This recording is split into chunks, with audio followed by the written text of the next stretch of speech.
server yaratuvchilar juda ham katta kalla qo'ydi, vibe qilishgan. Mayli, hammasi yo'qolgani mayli-ku, lekin mana u premium ranki o'lyapti, eng qizig'i. Oddiy player urib ketyapti. PvP bo'lyapti. Yana spawnda o'zida mana shu spawn bo'ladigan joyda PvP bo'lyapti. Yana instant damage ochyapti.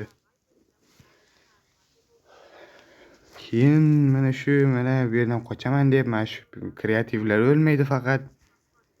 God mode, fly u endi ularni bemalol urib bo'ladi. Hali server egalari o'zlari sezmagan buni.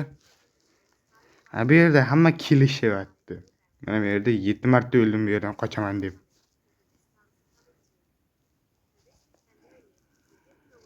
Grum o'ldiryapti.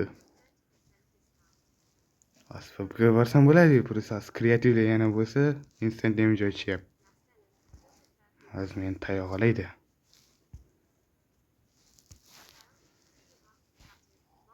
Hozir tekshiramiz.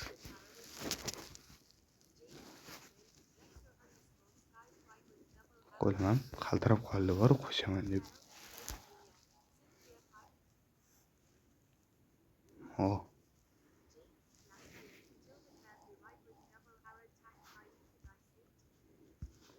Yuvib olamiz.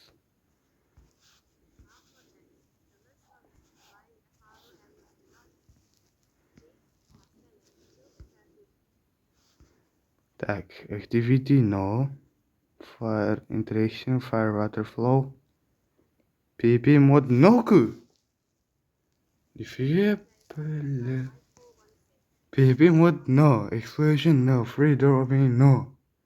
Free mob spawning in the region no. PvP yo'q deyapti bu yerda.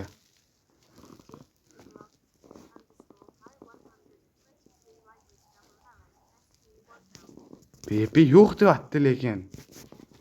Bu yerda o'ldiryapti hamma bir-birini. Qani urib ko'raylikchi biz ham. To'xta. Voy, o'ldi ana. Yani dash 10 saniye bo'lardi. 9 saniyadan boshlanardi. Endi 15 saniye. Voy. Urib ketyapti-yu просто. Voh.